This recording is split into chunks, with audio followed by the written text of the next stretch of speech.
ఒక్కసారి కొమ్మూరి గోల్డ్ కి కాల్ చేయండి. తాకట్లో ఉన్న మీ బంగారాన్ని విడిపించి మార్కెట్ ప్రైస్ కి వాళ్ళు కొనుక్కుని మిగతా డబ్బులు మీకు ఇచ్చేస్తారు. నమస్తే, వెల్కమ్ టు అవర్ ఛానల్. నేను మీ యాంకర్ రిప్కా. జార్ఖండ్ లో ఓ దారుణమైన సంఘటన చోటు చేసుకుంది. విమానం కూలిపోవటం వల్ల అందులో ఉన్న వారంతా మరణించినట్టు తెలుస్తుంది. అయితే జార్ఖండ్ నుంచి చత్రా జిల్లాలో ఎయిర్ అంబులెన్స్ కూలిపోవడంతో ఈ ఘటనలో అందులో ఉన్న వారంతా ప్రాణాలు కోల్పోయారు. ఎయిర్ అంబులెన్స్ టేకప్ అయినటువంటి కొద్దిసేపటికి ఏటీసీ తోటి సంబంధాలు కోల్పోయాయి. ఫలితంగా ప్రమాదం జరిగినట్టు తెలుస్తుంది.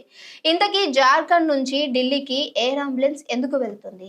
Red bird air versus private limited కు చెందిన బీచ్ క్రాఫ్ట్ C-90 విమానం అది. అయితే కాలిన గాయాలతో ఉన్నటువంటి 41 ఇయర్స్ ఉన్నటువంటి సంజయ్ కుమార్ ని ట్రీట్మెంట్ కోసం జార్ఖండ్ రాజధాని రాంచీ నుంచి రాత్రి 7 గంటల సమయంలో ఢిల్లీకి తరలిస్తున్నారు. అయితే ఎయిర్ అంబులెన్స్ టేకప్ అయినటువంటి 23 నిమిషాల తర్వాత అది రాడార్ తోటి సంబంధాన్ని కోల్పోయింది.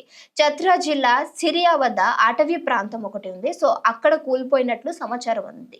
ఈ ప్రమాదంలో విమానంలో ఉన్న 7 ప్రాణాలు కోల్పోయారు. రాత్రి 10 గంటలకు ఆ విమానం ఢిల్లీ చేరుకోవాల్సి ఉన్నట్టుగా అంతలోనే ఊహించని ఘటన ఒకటి చోటు చేసుకుంది. ఎయిర్ అంబులెన్స్ లో పేషెంట్ తో పాటుగా డాక్టర్, పారామెడికల్ ఉద్యోగి, 2 సహాయకులు, 2 పైలట్స్ ఉన్నట్టు తెలుస్తుంది. వీరంతా ప్రాణాలు కోల్పోయినట్లు స్థానిక పోలీసులు తెలిపారు. అయితే ఎయిర్ అంబులెన్స్ లో 7 మృతి చెందారు. ఎయిర్ అంబులెన్స్ లో ఉన్నటువంటి పేషెంట్ 41 ఏళ్ల సంజయ్ కుమార్ ఉన్నాడు. డాక్టర్ వికాస్ కుమార్ గుప్తా ఉన్నారు. అలాగే పారామెడికల్ సిబ్బంది సచిన్ కుమార్ మిశ్రా అండ్ అలానే పేషెంట్ సహాయకులు అర్చనా దేవి, మధుర కుమార్, 2 పైలట్ కో పైలట్స్ కూడా ఉన్నట్టు తెలుస్తుంది. వివేక్, వికాస్ భగవత్ అండ్ అలానే కో పైలట్ వచ్చేసి సావ్రాజ్ దీప్ సింగ్ గా గుర్తించారు. పౌర విమానయాన శాఖ డైరెక్టరేట్ జనరల్ సమాచారం మేరకు వారణాసి అగ్నేయంగా దాదాపు 100 మైళ్ళ దూరంలో రాత్రి 7 గంటల 30 నిమిషాలకు ఆ విమానానికి రాడార్ సంబంధాన్ని కోల్పోయింది.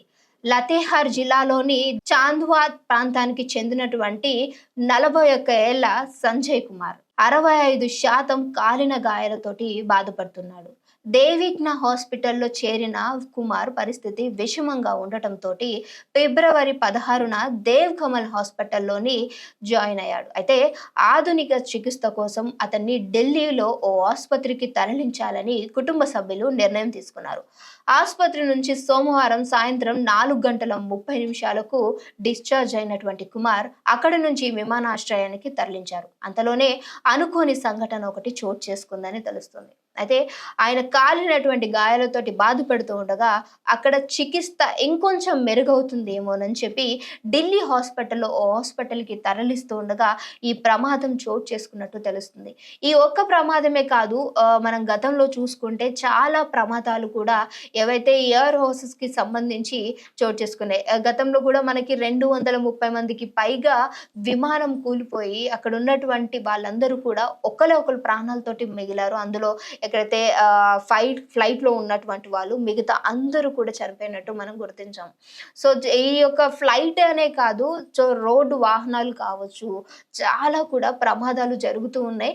1-2 కాదు, అందులో ఉన్నటువంటి 30 మంది 40 మంది అనుకుంటూ బస్ యాక్సిడెంట్స్, అదుపు తప్పినాయి, లేదంటే ఎదురుగా ఉన్నటువంటి వాహనాలు ఢీకొనటం వల్ల ఎన్నో ప్రమాదాలు చూస్తూ ఉన్నాం. సో ఒక్కసారి బయటకు వెళ్ళాము అనంటే ఇంటికి తిరిగి వచ్చేంత వరకు కూడా నమ్మకం లేని పరిస్థితి కనిపిస్తుంది. సో డ్రైవర్స్ ఏమన్నా అంటే మనకి ఎక్స్పీరియన్స్ లేని వాళ్ళు ఉన్నారంటే చాలా ఎక్స్పీరియన్స్ ఉన్నటువంటి ఇయర్స్ ఎక్స్పీరియన్స్ ఉన్నటువంటి డ్రైవర్సే ఉంటూ ఉంటారు. అండ్ అదే పైలట్స్ కూడా చూసుకుంటే అన్నీ చూసుకుంటూ ఉంటారు. కానీ ఎందుకు ఇలాంటివి జరుగుతున్నాయి అనంటే దీనికి నిజంగా ఎవరి దగ్గర సమాధానం లేదు. బట్ బయటకు వెళ్ళినప్పుడు డెఫినెట్గా జాగ్రత్తగా ఉండాలి. ఆ తల్లిదండ్రులు నాకు తెలిసినంత వరకు అక్కడ చికిత్స బాగాలేదు కదా, సో ఇంకో దగ్గర తీసుకెళ్తే ట్రీట్మెంట్ బాగుంటుంది అని చెప్పేసి ఢిల్లీకి తరలిస్తున్న క్రమంలో ఇలాంటి ప్రమాదం జరిగి 7 ఉన్నటువంటి వాళ్ళు అక్కడికక్కడికే మరణించడం, స్పాట్ డెత్ అనేది నిజంగా తల్లిదండ్రులు తీసుకోలేని పరిస్థితి.